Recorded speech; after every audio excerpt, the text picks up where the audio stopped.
I start by asking you to introduce yourself and what it is you do on your channel? So hi everyone, I'm Michelle. My channel is Right On Cycling.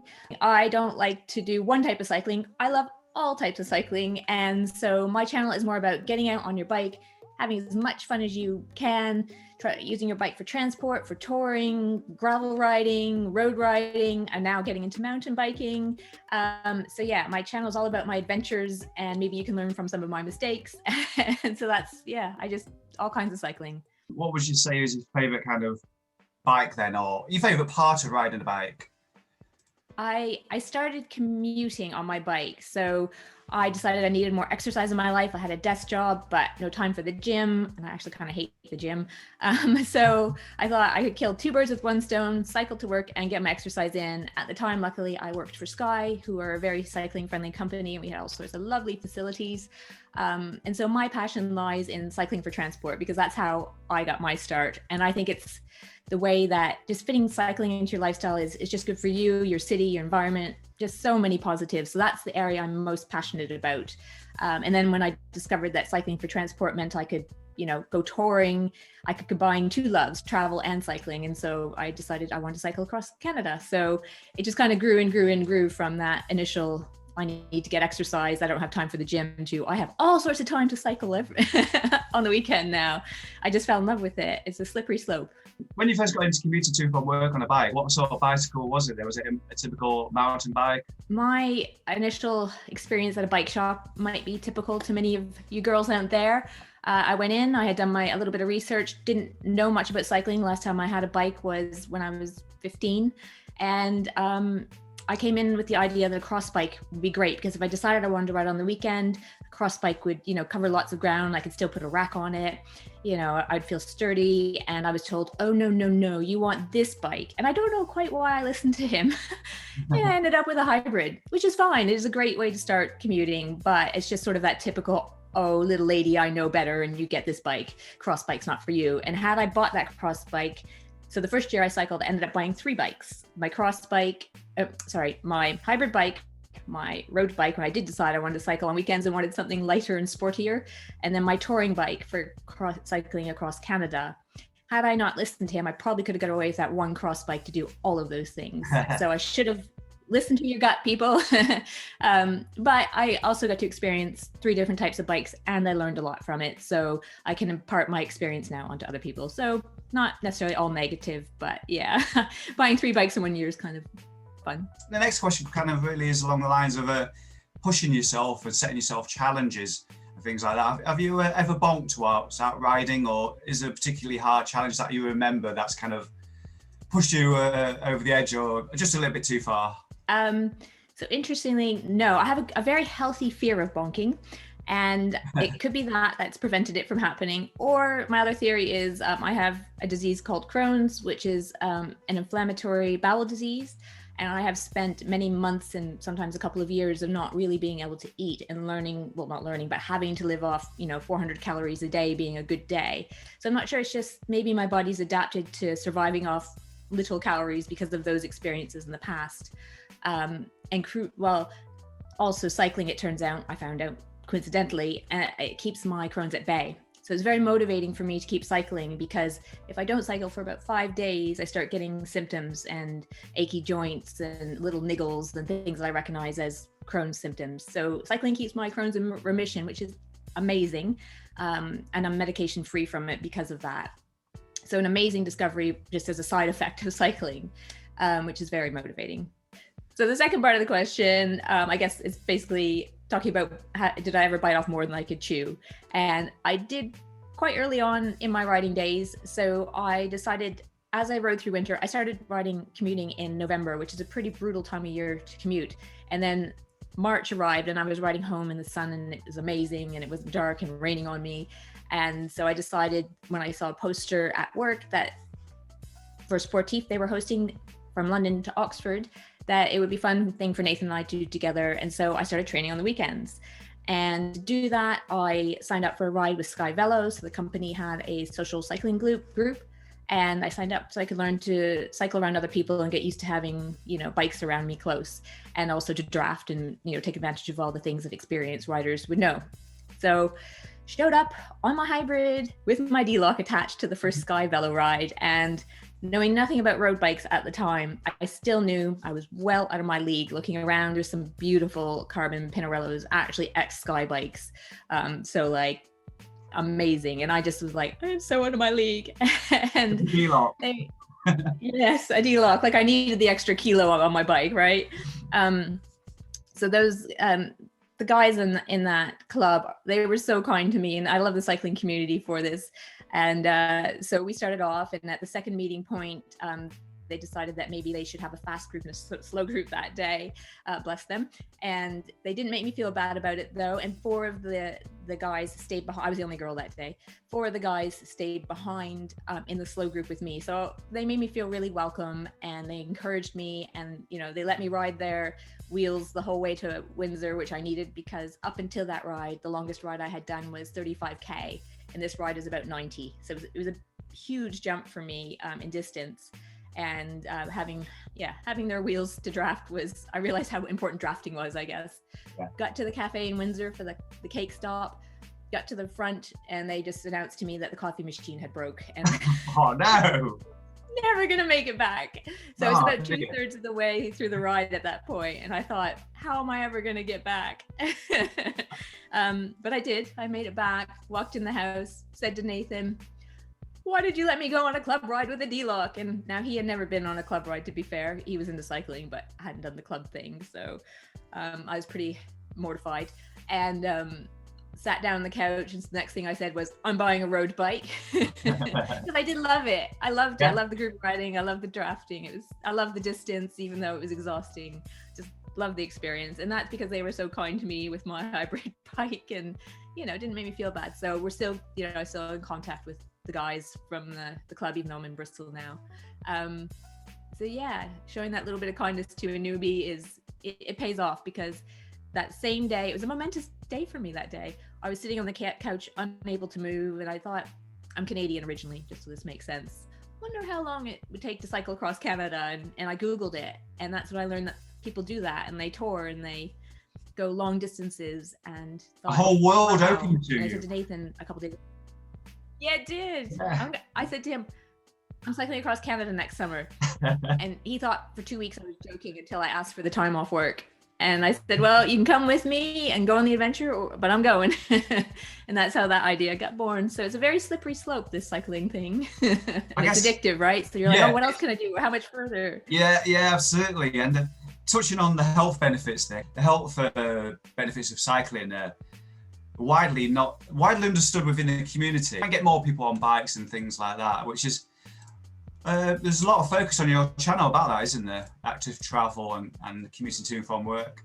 Yes, and until lockdown occurred or COVID occurred last year, my plan was to get out to Copenhagen or Amsterdam, in a very cycling friendly place, just to go experience as a cyclist some really great infrastructure. I did touch on it in the Netherlands and Belgium on an Audax a while back, but I want to go experience a city and show people what can be and how amazing it is, and what a normal part of life it is, dressed in normal clothes, and it's just a way to get around in a very normal way, but with, like you say, health benefits, so many health benefits.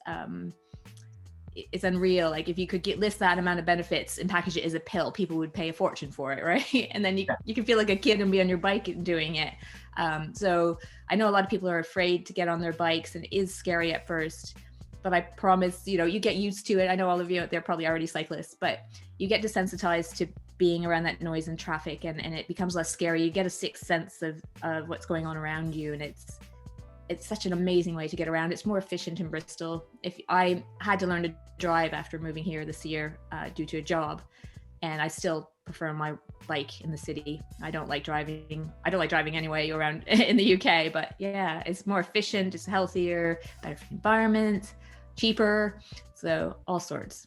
So if I was to come and visit Bristol, what's it like to ride bikes around there? Is there any way in particular I'd want to visit? You'd probably want to ride the Bath to Bristol railway path, which is a very popular, it used to be an old railway, completely traffic-free route between the two towns.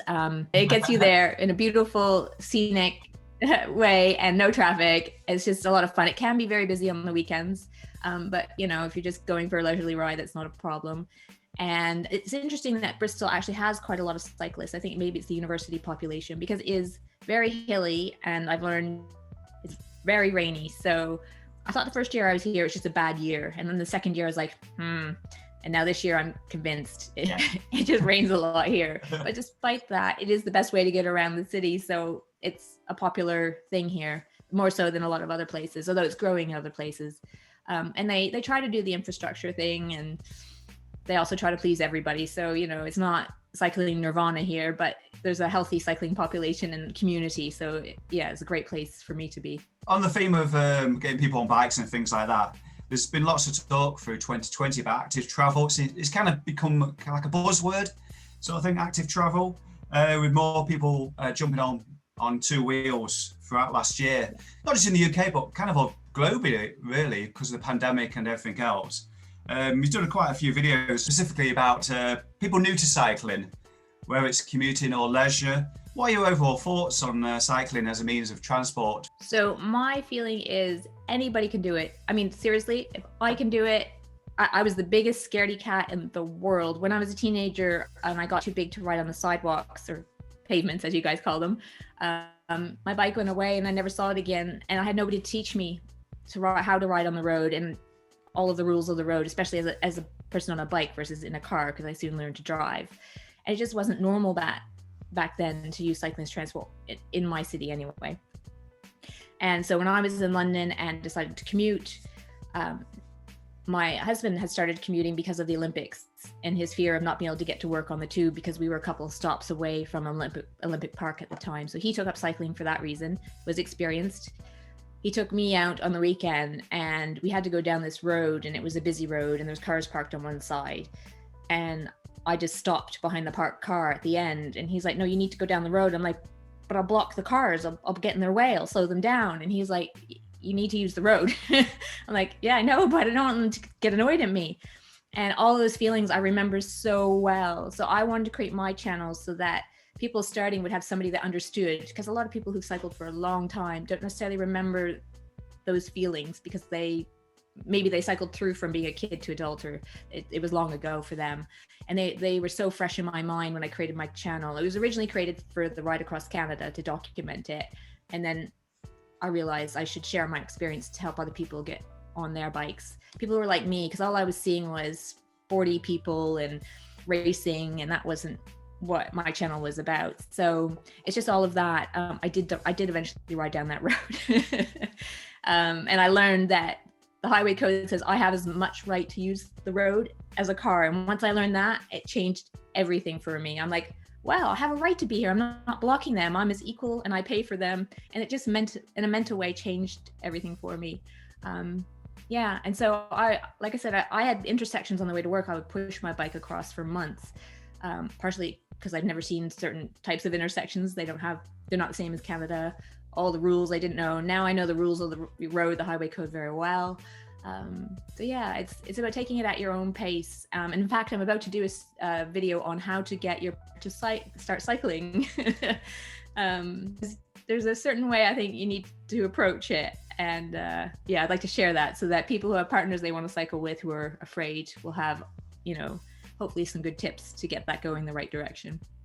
So if we talk a little bit more about, different actually. You've just started working for a company called Pure Electric, presenting videos on YouTube. Can you tell us a little bit more about how that came about? And for those viewers that don't know, Pure Electric, they do electric scooters and things like that. So what sort of comparisons can you make between electric scooter and something perhaps like an electric e-bike, or you ride Bromptons as well, don't you? So cars are one of the least efficient means of transport. You have a very large, heavy vehicle, usually transporting just one person, and it's not efficient. They take up a lot of space, they use a lot of energy. And so I think electric scooters and electric bikes and pedal bikes are all more efficient. A lot of people, like tease people or call them cheaters for using e-bikes. But if it gets somewhere on a bike, I don't mind.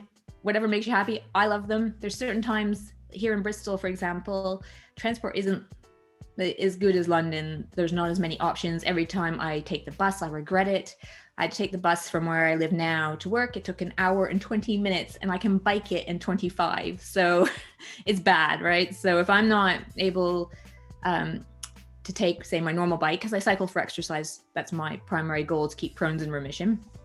The e-bikes give me another option because I don't have the tube and the train that I had in London when I need something to fall back on. So e-bikes are fantastic. E-scooters, the best example I have is when I started working for Pure Electric, my sister watched my first video I made for them, and, you know, being the supportive sister she is, and had never really thought about it, and then saw me riding an e-scooter and was like, that's what I need. And she went out and 2 weeks later had her own e-scooter to commute to work on, because she works at the top of a hill. She didn't want to arrive sweating. She didn't have the shower facilities at her work like I did at mine. So this solved all of that for her. And she is actually a city planner, and she's just like, normalizing things like e-scooters as a normal way to get around your city is so important, because it will get people out of their cars. If it always looks like a fringe activity, or, you know, like, the brave cycle in London, won't get enough people doing it. And you want lots of people doing it to make a difference and get them out of their cars.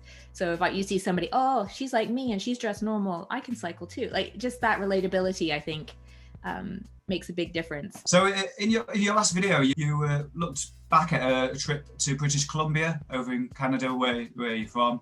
And it was under the heading Best Cycling Destinations in the World. Canada sounds like a potential title for a series. So my question really is, if you could choose anywhere to ride your bike, where would it be? That is a really difficult question. City-wise, I'd say Copenhagen. I'm dying to see this, you know, cycling nirvana with my own eyes. But I also love road cycling and the challenges of climbing mountains. I've been to the Pyrenees twice. So I don't know, maybe a good climb up Mont Ventoux or Alpe d'Huez, or I don't know, like, I love both sides of cycling a lot. So that's always my conundrum when I'm planning vacations. And I do hope that will be a series that I can continue once COVID is over. On the theme of touring and things like that, it often gets called bikepacking nowadays. And I know I love bikepacking, and I'm just kind of getting into it, really. It's kind of a new thing for me. Before cycling across Canada, I'd never camped. I was actually less concerned about the 100 miles to get across the country than I was about the camping and the bears and all of the camping things that entailed. And so we went on a test run to Kent for one night to test the tent and make sure everything was warm enough, and that was it. One night camp in April in Kent, and then I started cycling across in June. That was my first tour, you know, go big or go home. And what happened by the end of it, coming back to London and going back to work, being inside with 4 walls and a ceiling was such a shock to go back to, after having the open sky every day and the cozy tent at night. And it turned out camping was one of the things I loved about cycle touring, and I loved having my house with me wherever I went. So I had, you know, I could cook, I had shelter, wherever I went, I had everything I needed. And life was so simple. It was about food, water, and shelter. If you had those 3 things, you were good, you could deal. And I learned that sort of everything is figure outable. If something goes wrong, you'll find a solution, you'll figure out a way. And that gives you a lot of confidence in life in general, I think, just knowing that if you hit a wall or you have a problem, you'll figure it out. And so touring is great. Oh, it's so great for travel and all of those reasons, life skills. All things considered, have you got any sort of plans or hopes and dreams for 2021 for bikepacking? I do. Through work, I'm reviewing a Cube e-bike right now. It's a mountain e-bike, and I would like to do King Alfred's Way on it. So it'll combine my off-road riding skills, some bikepacking, some true bikepacking as well. And then, it's an off-road. It can be done in 3 days. I might make it a little longer to enjoy it a little more, spread it out. I haven't planned the route. The route is planned, as in I have the book and it's there. But how I will break it down, I haven't decided. So King Alfred's Way is on the list if once, you know, travel is a thing again. I also wanted to go on a winter camp. So I have a bit of a fear of getting cold. And one of the tours I did after Canada was 3 days in Wales, and on one of the nights I nearly froze. So the same kit I had in Canada in August in Wales didn't cut it, and I was like, whew. And that is one of my things, is being up all night cold, because there's nothing more miserable than not getting a night's sleep after a long day touring. And so I've upgraded my sleeping bag for the UK, and I want to go on a proper winter night camp just to show myself I can do it, and I'll be sharing that trial with everybody on my channel. So yeah. From watching your videos over the years, you always carry heavy loads and things like that, panniers or saddlebags, or both maybe. For someone perhaps just wanting to try and get into that world, have you got any sort of top tips that you'd like to share? So packing for Canada, we had a very strict rule of don't play the what if game. Like, what if we're going to need nice clothes for a night out? No, forget that. Like, very bare minimum. Every ounce is going to matter. You're going to hate whatever you have on you that you don't need as you're climbing, the mountains and the Rockies. So we were very strict as to what we would bring, and bring only what we needed. And about 2 weeks into the trip, we had a little pile of things that, no, we're not actually going to need this, or we don't need 3 pairs of cycling shorts or whatever it was, and shipped it was only about 2 kilos maybe, but it was just extra bulk and stuff we didn't need. Shipped it to the finishing point where my dad lives, and just trimmed back. So try to use things that have multiple purposes, and just suck up to the fact that you're going to reuse the same clothes probably 2 or 3 days in a row. Merino wool, great for that. Merino wool shirts and socks, and then I had, I think, 2 cycling shorts that I rotated between and washed in between. So yeah, I think it's just more enjoyable when you're a bit lighter weight. But at the same time, I had a touring bike which has 3 rings in the front, so I could get away with some weight because the bike was built for that. So having the right gearing for this touring setup you have is important as well. So yes, you can use any bike and go have an adventure. I am a big proponent of that. You don't need expensive kit. My touring bike is not that expensive when you compare it to a lot of other ones, and I got it on sale. So it's a matter of understanding what will make you miserable, I guess. So I prioritize sleeping, because I'm useless if I don't get a good night's sleep. So I spent extra on a good mat and a good sleep setup.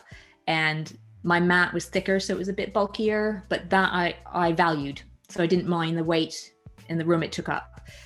Whereas having a nice dress, less important. Like if I was invited to some amazing event that I needed a dress for, I go buy one. It was just not likely to be needed, right? So that kind of, keep your priorities straight, keep focused on what you're actually wanting and what will you enjoy the most. And don't listen to what other people say. I was told, oh, a kickstand. What do you want a kickstand for? You don't need a kickstand. You can lean your bike up against things. In the prairies, there is nowhere to lean your bike up against. I mean, there is, but a lot less. There aren't the trees. You have to go find a rail. And I was really annoyed that I didn't have a kickstand. And I got one finally about 2/3 of the way across the country, and I was so happy. Then why not listen to those dudes in the bike shop again? And I got my kickstand on my touring bike and could take pictures wherever I wanted of my bike. So it's just silly, but that kickstand doesn't weigh that much. And yeah. Right. The thing I've learned from doing bikepacking and touring is those small things that make the biggest difference. And one of those you have to accept as well when you're doing lots of long distance stuff is you're going to be going slower, and it takes a while. I found it, for me, it's taken a while to accept. You're not going to be racing around. It's not a short sporty. It's a multi-day event. You've got to accept it's going to take you longer to get about. It's interesting because that 20k an hour was sort of our middle ground going across Canada. And the days that we would drop below that, we would get a bit like, oh, and then the days that we had a tailwind, it was going well, and it went above 20. That was our medium is 20. Below it, we were getting a bit frustrated, and above it, we were like, yeah, 3 miles, and yeah. But it's not a race touring, which is what I love about it. It's about being out and seeing and exploring, and yeah, taking photos, taking video, and just visiting places and meeting people as well. Yep.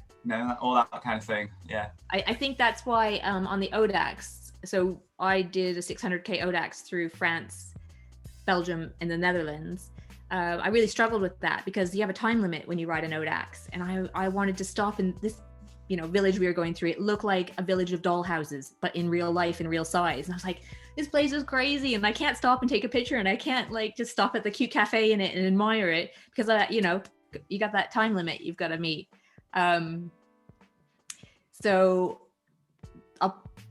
my sort of Audax experience, I learned that I do really value being able to stop and explore. And like you say, if you meet somebody, you can have a chat with them and, really enjoy that experience rather than feeling like, oh, I'm eating up my time. I think that's also why I like having my house with me, because you're so self-sufficient that if you hit a really bad headwind, you can be like, let's call it a day here and now. And all you have to do is find a wild camping spot, or if you're lucky, there's campground there, but you're not reliant on there being a hotel or a campground. You can stop because you've had enough, or you're not feeling well, or there's a headwind you can't deal with anymore. And it's just the flexibility. So Michelle, we're gonna do a bit of a fun little quiz, if that's okay with you. It's kind of a this and that style questions. It's going against the clock, 60 seconds. How does that sound? All right, let's go. 3, 2, 1. Panniers or saddlebags? Panniers. Brompton or mountain bike? Brompton. Coffee or tea? Coffee, but I have to drink tea. Zwift or bike outdoors in the rain? Oh, God. Cold rain or just summer rain? Summer rain. Let's say summer rain. Cold rain, Zwift, summer rain, outside. I go with that. Depends on the temperature. E-bike or regular bike? Oh, regular bike. Netflix series or a movie? Oh, series. Yep. I don't sit still for 2 hours very well. Rock music or hip hop? Oh, hip hop. 80s or 90s music? 90s. The time's run out, actually. I'll throw in one more. Rear lights. Do you use USB or batteries? Oh, USB. So there's a bit of fun there. I hope everybody back home enjoyed that. And did you enjoy that yourself, Michelle? A bit of quick fire questions? I am not very good at being concise, as you've all probably learned throughout this chat. And so it's very, very hard. So we'll come on to something else then. We'll talk about your YouTube channel specifically a little bit more. So it's Ride on Cycling. Cycling made simple, life made better. So can you tell me how you got into starting your channel? Yeah, so as I briefly mentioned, I used it to document the ride across Canada. That was the original reason for creating it. And Nathan and I are so glad we have those videos. So we did a video a week while we were riding and uploaded it while we were touring. To everybody that wants to attempt that, seriously do it, but it's hard work. You're tired from touring, you're on your day off. We took about 1 day off a week to do laundry and rest and edit. And that's a lot when you're tired. But we were so glad we did it. And if you wait till the end of your tour and think, after 74 days of touring and footage, you're going to want to go trawl through all of that at the end and try to make a video, it's a lot harder. So you probably won't end up doing it. But we're so glad we have those videos to look back on. And I'm sure as, when we're 80 in our rocking chairs, look, we did that. Or maybe we'll be doing it again on e-bikes, who knows? But we're so glad we have that footage. And then a lot of people in the comments, I didn't expect this so much, but a lot of people in the comments said things like, oh, you've inspired me to get my bike out of the garage and dust it off, and seeing, because I also as practice made videos before we left. So I shared my commute in London on the channel as a practice video. So when we were editing on the road, we'd know what we were doing. And again, like comments that I got that other people were inspired or encouraged to get their bikes out and to push themselves. And that really was motivating for me to continue to share my story. And especially, like I said, the learning curve was fresh in my mind. The things I did wrong when I was cycling in the city, like sticking too far to the edge or weaving in and out of parked cars. And I didn't want people to make my mistakes. And I wanted them to understand why positioning was important, so they'd have a good experience and not get close passes and continue cycling. So I think it's really important to understand those things, to better your experience. And then, like I said, they can learn from my mistakes, which were fresh in my mind. So that's why the channel started, and that's why it continued, actually. And I liked the creative process and the editing, which is the other reason I continue. Yeah. Can you talk about that a little bit more then, the creative process, where you get your ideas from? Perhaps it's watching other channels and things like that. And your experiences since day one, what have you learned along the way? What mistakes have you overcome? One of the things I did learn is I'm a big scaredy cat when it comes to riding one-handed with the camera in front of me. You won't see me do it very often. And it's probably either my phone or my GoPro. The GoPro can handle being dropped, and I don't have any of the big cameras that you see a lot of people using. My goal is to keep my gear as compact and lightweight as possible, because the best camera you have is the camera you have with you. And to make a good video and an interesting video, it's about sharing the story. And a lot of the times you don't think to pull out the camera when it's going wrong, but that's the interesting part. And seeing how you overcame that problem is the interesting part for the viewer, which is something I learned as I went on. I still don't always remember, when I'm having a problem, to pull out the camera. And, if Nathan's with me, I have to respect that he may not want the camera on his vacation put in front of him. It's my project, and he was fully on board in Canada, but it's become mine, and he supports me. But when we're on vacation, I have to respect that it's his vacation too. So those are sort of the things I learned. I'm not comfortable riding one-handed with a camera in front of me. I like to watch for potholes and cars and stuff. So if I do it, I'm usually on a cycling path or a country road that no one drives down. So I'm a bit of, like I said, I'm a bit of a scaredy cat. I don't like crashing. I've had my fair share in life, and just would like to keep that to a minimum. So yeah, the editing, the things I learned also is that keeping it simple at the beginning is important. There's a lot to learn with creating video, sound and light, and how your camera works, and then the editing gear. So be patient with yourself, because there's a lot to learn. And it's all about story and sharing your story and being relatable and realistic. So I think if you're relatable, not everyone's going to love you, and that's fine. But somebody up there is going to relate to you, and you'll make a difference to them. And that's what's more important. You can't please everybody, was the other thing I learned. And I'm not trying to either, because I'm not everyone's cup of tea. My type of cycling isn't. Some people are very, off-road riding only or road riding only. And that's their passion. And that's what's great about all the different channels, is you can find somebody who you can relate to and watch their channel, or watch all of them. I watch a variety of channels because, like I said, I love a variety of cycling. And so the way I get my ideas, I have so many ideas, I have a list of them I just keep adding to. I don't think I'll ever run out of ideas. It's just time to make the videos, really. And I think you make videos, so I think you probably understand that. The editing process and the video process is not fast. It takes a long, long time. So we're talking a little bit about there on big adventures and all the things we'd love to be doing right now if we did have these restrictions and things like that. So looking back over your adventures in film, what would you say was your favourite moment or moments? What made them stand out? Why are they your favourite? There's so many. It's so hard to pick. The moments that really resonate or really stick out to me, they're similar in that it could be pouring rain, or it could be a beautiful sunny day, and I could be in Canada or wherever I am, and I'm pedaling along and thinking, I am so grateful and so happy that I am healthy enough to be on this saddle out on my bike, because there are times in my life that I couldn't have done that, and I've been so unwell that I couldn't have ridden a bike, let alone a 600k ride. That those are the moments I just sit there and feel so grateful that I'm healthy and well and physically able to ride my bike, and that I love it so much. And that's what gets me through the really hard rides, the rain, I can't feel my hands and I can't, shift my gears. I'm just so glad that I'm there able to do it. And so that those moments, they may be because I'm trying to get through a difficult part of a ride, or because it's the most glorious, sunny, perfect riding weather there has ever been. And I'm just so grateful to experience it. So I think for me, those are the moments that when it touches me that way, that I find satisfying. Kind of coming to the end now, if we was told you could start doing Audax in April as normal, something like that, or you could start going on holiday. If we talk about Audax in particular, I don't know about you, but my last longest ride, I don't know which one it was, probably about a 300 kilometre distance.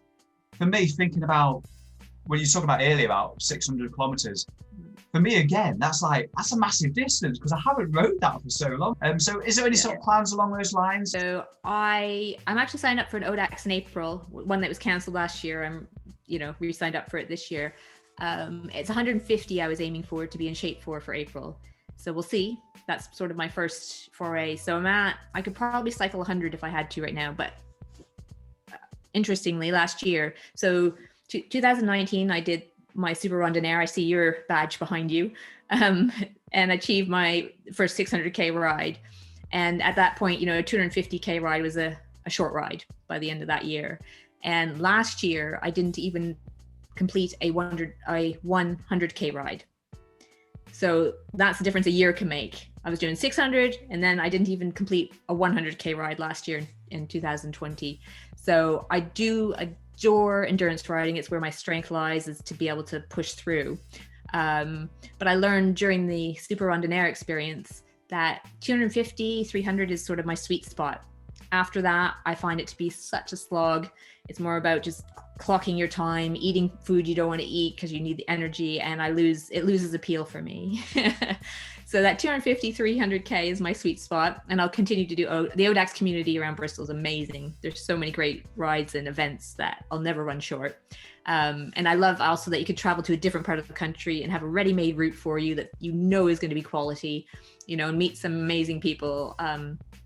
So I love the Audax community, and I look forward to that coming back to normal again and getting some more points. I'm going to go for some climbing points, I think, next season, and we're getting my strength back. With the Audax's, the long endurance, I lost my strength, I found.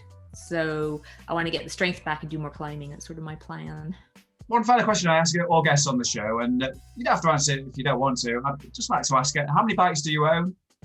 So I sort of promised myself I would keep it to 2 when I heard about this N+1 thing. I'm like, nope, two bikes for me will be enough. Oh, how naive I was. So I have a road bike, a touring bike, my vintage Peugeot in Canada, which I actually want to bring back.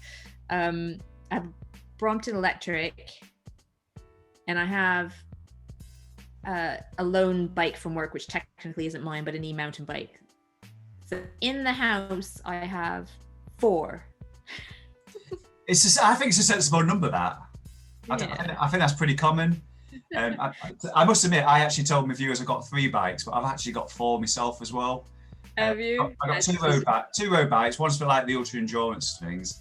My 4th bike that I forgot about, everyone, and I'm just owning up to it now, is I've got a Carrera Vanquish, which I've sort of repurposed as my indoor Zwift winter training bike. Yeah. Just kind of, just throwing that out, everybody out there. I've got 4, not 3. And like I say, I think it's permanently set up on the indoor trainer. Is that how you work that one? It kind of goes back into the garage to gather rust and dust. But I try and stay on that as little as possible, perhaps 2-3 months of the year at most. So very sensible amount, because obviously the more bikes you own, the harder it is to look after them. Yes, this is why I wanted to keep it to a minimum, because there's the cleaning them, the parts and the repairs. And however, you have to keep in mind, Nathan is also a cycling enthusiast. So every one of those, there's another one that he has. So it doubles in our house. So if I have 4, he has. So it's like Noah's Ark here when it comes to bikes. 2 Bromptons, 2 road bikes, 2 steel touring bikes. It's a bit like Noah's Ark in the bike equivalent here, which, as much as it's raining this week, might be a good idea. But yeah, so it's double that with 2 of us, which is getting a bit out of control. But I would like to know, if you're doing an Audax, if you come down this way, you must let me know. Yeah, absolutely. Yeah, I'll stay in touch and let you know. Hopefully that'll be sooner rather than later. Yeah. Definitely. Hopefully, fingers crossed. So thank you again, Michelle, and viewers. I hope you enjoyed this one. If you've got any questions for Michelle, head into the comments below, and I'm sure Michelle will keep an eye out for those as well, and we'll respond to any of those questions you might have. So that's it. Hope you enjoyed this one. For me, take care. We'll both see you again soon. See you later. Bye-bye.